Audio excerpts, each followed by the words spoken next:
All right, so let's go for the next one, and I think this one will be a really interesting case that we'll be discussing now. Mufti Taqi Usmani. Mufti Taqi Usmani is again a really well-known scholar in Pakistan and India, even in Iran. He has gone to Iran. He has gone to India. He has gone to Deoband and different other places. Really famous scholar, and especially within the Deobandi circles, he is the most respected scholar in today's age, as far as I think so. Maybe there might be two, three scholars over him, maybe, but I think he should be among the top 5 or 10 scholars easily. So he has his book was published, so he has different articles that he has written, and that was combined in one book called Fiqhi Maqalat. And the edition that we have is the old one that we will quote from. It's volume number 4, page number 146. So he says, Fiqhi Maqalat, and that's published by Maiman Islamic Publications, Liaqtabad, Karachi. It's published in Karachi by a publisher called Maiman Islamic Publishers. And yeah, so this was published in January 2004. Now, why I'm going into these details, obviously, you'll be wondering the answer, inshallah, in a few minutes. But just keep notice of why I'm mentioning this specific reference with such concise details. Or should I say, such precise detail. So he says in page 6, चुनाचे फरमाया कि अगर किसी इंसान की नाक से खून बह पड़े और वो इस खून से अपनी नाक और पेशानी पर सूरह फातिहा लिखे तो शिफा के हुसूल के लिए बतौर इलाज ऐसा करना जायज़ है। और अगर पेशाब से लिखे और इसको ये मालूम हो कि इसके अंदर मेरे लिए शिफा है तो इसमें भी कोई हर्ज नहीं, लेकिन ये बात मनकूल नहीं। वजह इसकी यह है कि शिफा के हुसूल के वक्त हुर्मत साक़ित हो जाती है। क्या आपको मालूम नहीं कि ज़रूरत के वक्त प्यासे इंसान के लिए शराब पीना और भूखे इंसान के लिए मुर्दार का खाना जायज़ है। Sayyid, can you read the English, please? Yeah, sure.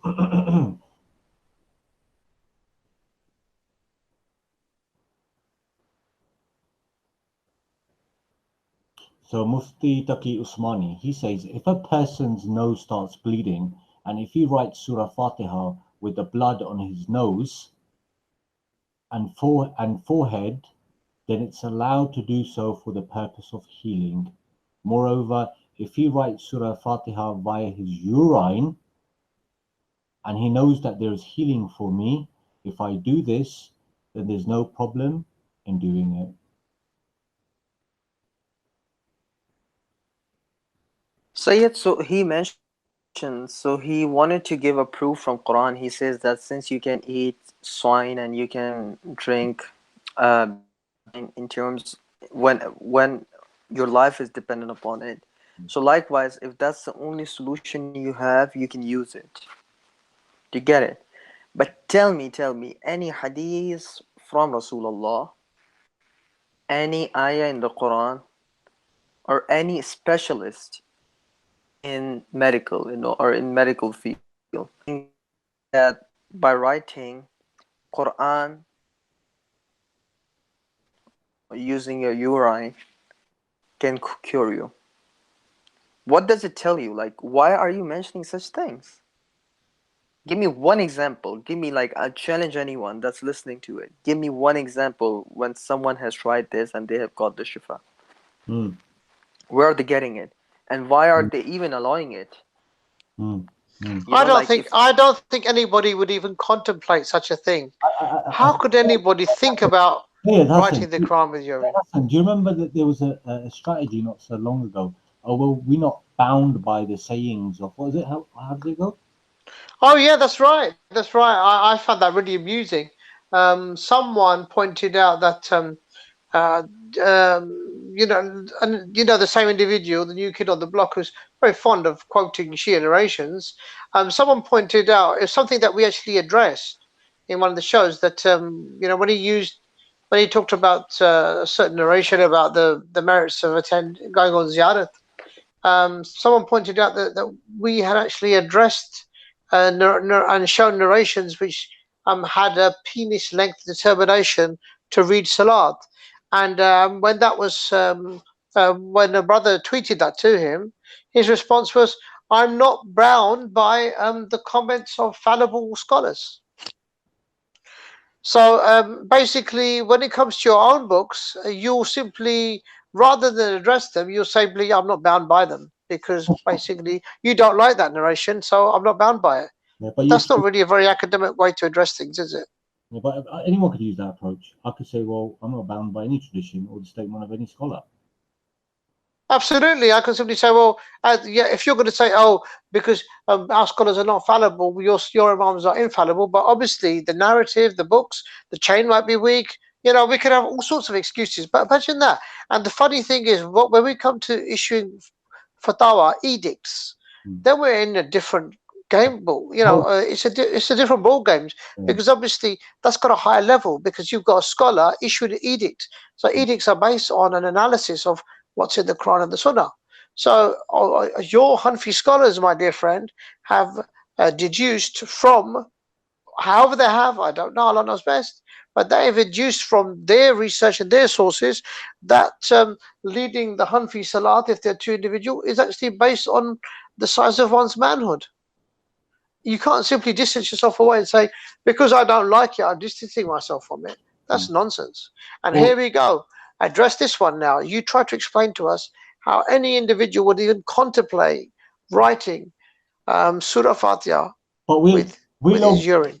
we'll ignore all that, of course. Our prime focus is just to, make other schools of thought just look bad. Not dealing with the academic side, anything like that. But anyway, may Allah guide us. Let's come to the next, guide all of us, inshallah. Let's come to the next passage. Say before we go now the thing that we have discussed this. Now, what happened was that when this book was republished, they took the whole passage out. The same book was republished and the whole passage has been taken out. They were so embarrassed by this. So even if they would try to look for a justification, it goes out the window, because even their own scholars knew that, okay, this text is going to be problematic. So the best thing to do is just remove it. So they removed Yeah, the say whole. it. Yeah. So anyone that is answering this, as Sayyid Ali mentioned, before you answer this, tell us the reason why this was removed. Why was it removed? Because your own scholars didn't. They had problems. They start getting indigestion with it, so they had to remove it. Let me just show you the print. Which edition is this?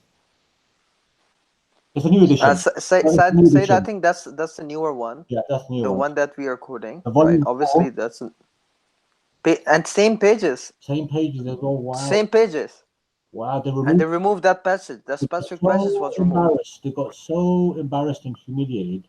They knew how ridiculous and vile and disgusting it is. They had to remove that whole passage out.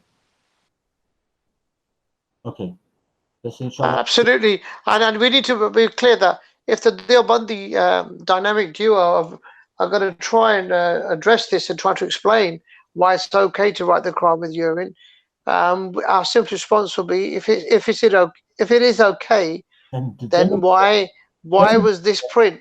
Why demonstrate. did this print have this text removed? No, but demonstrate it for us, Sid. Oh, absolutely, absolutely. I mean, demonstration one thing, but the very fact that later editions expunged this offending text in itself proves that your own ulama recognize the severe consequences that essentially came from um, essentially writing this edict, putting it to paper. Just Taqi Ali did. 100% the needed.